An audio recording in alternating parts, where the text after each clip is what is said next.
Іш кебуінің жағымсыз әсері кез келген адамды мазалайды. Мұндай жағдай адамды әлсіздендіріп, ұйқышыл болып жүруіне және өнімділігінің азаюына ықпал етеді. Не үшін іш кебеді және оны қалай кетіруге болады? Асқазан ішек жолына газ көп жиналып қалса, іш кебеді. Қалыпты жағдайда оның мөлшері 700 мың миллиграмм аралығында болуы керек. Ал 1000 миллиграмм ауадан көп көрсеткіш оның нормадан асқанын білдіреді. Сол үшін құрсақ қуысы кеңейеді және онымен бірге түйіліп ауыру, жүрек айну, ауырлық сезіну секілді басқа да белгілер орын алады. Мұндай жағымсыз әсерлер жиі мазаламас үшін іш кебуінің себептерін білген жөн. Біріншісі, таңқурайдың құрамында қант, пентон, органикалық қышқылдар, дәрумендер, жасұнық, калий, мырыш, фосфор, кальций, йод, цинк, хром, кобальт және хош иісті заттар бар. Халықтық медицинада оны ежелден бері ем-дом үшін пайдаланады. Жапырағы да, гүлдері де, жидегі де емдік қасиеттерге өте бай.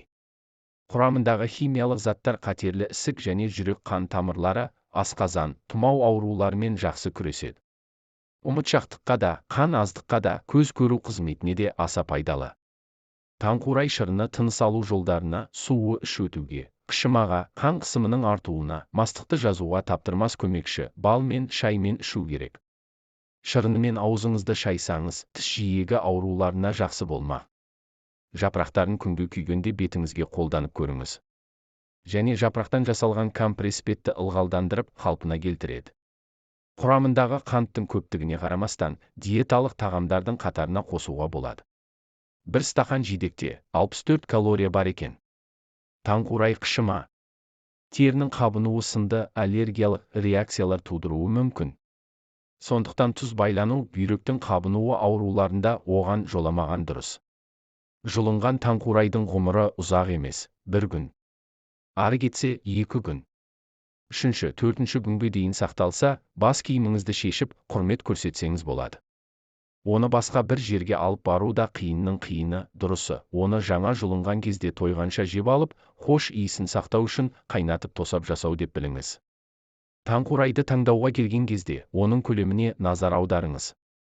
Өйткені көлемді таңқурайда ұсақ дәндер аз болады және мұндай сорттардың дәмі жақсы келеді.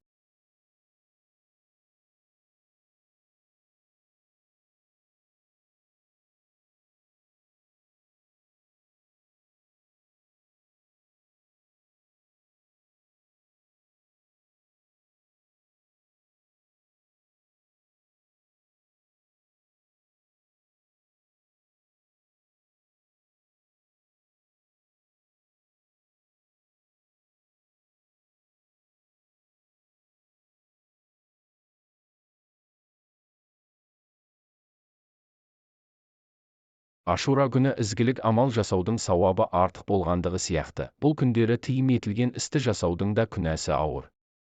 Ендеше, біз де Ашура күні Алла тағаланың берген нығметтеріне шүкірлік етіп, нәпіл ораза ұстап, қайырымдылық істер атқарып, шамамыз келгенше жақсылық амалдар жасап қалуға тырысайық. Алла тағала Мұхаррам айында Ашура күнінде жасаған құлшылықтарымызды, ізгі істерімізді, дұға тілектерімізді қабыл алғай. 8-ші себебі, жұқпалы аурулар. Жұқпалы ауыз қотағымды жиі аурулар лейкоциттер бермей сігіліп деңгейін арттырады және қабынуды шақырады.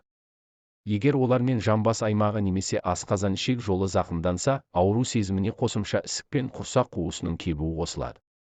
Сондай-ақ температура көтеріліп, лимфа түйіндері ісіп кетеді. Мұндай белгілер дәрігерге қаралуға себеп. 9-шы себебі, антибиотиктер ішу. Бұл топқа жататын кей дәрілер іш кебуіне ықпал етеді. Сондықтан әдетте, дәрігерлер дәрі ішкен кезде ішектерді қалыпта ұстау үшін қосымша пробиотиктер ішуді ұсынады. 10-шы себебі, адамның жасы мен аз қозғалысты өмір салты. Адамның жасы өсе келе оның ас қорыту жүйесі әлсіздене береді.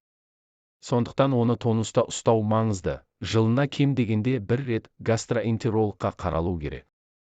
Аз қозғалысты өмір салты ішектер жұмысының нашарлауына ықпал етеді. Сондықтан іш кебеді немесе асқазан ішектер жолының басқа да проблемалары мазалайды. Іш кебуін қалай кетіруге болады? Ішектерге қоректік заттарды сіңіруге және улы заттарды шығаруға көмектесетін пайдалы бактерияларды, яғни табиғи пробиотиктерді қолданыңыз. Олар арнайы дәрі-дәрмектерде және азық-түліктерде болады. Мысалы, оларға сүт қышқылды немесе пастерленбеген сүт және йогурт, шай, саңырауқұлағы жатады. Құрамында суы көп жемістер мен көкөністерді көбірек жеңіз. Мысалы, қияр мен қауын. Буға піскен көкөністерге мән беріңіз. Егер бұл проблемамен жиі ауырсаңыз, тамаққа дәмдеуіштер пайдаланып көріңіз. Олар ішектер бұлшық етінің босаңсынуына ықпал етеді. Іш жүргізетін әсерге ақжелкен, гүлшетен және ұнтақталған зімбір ие. Жалбыз қосылған шөпті шай ішіңіз.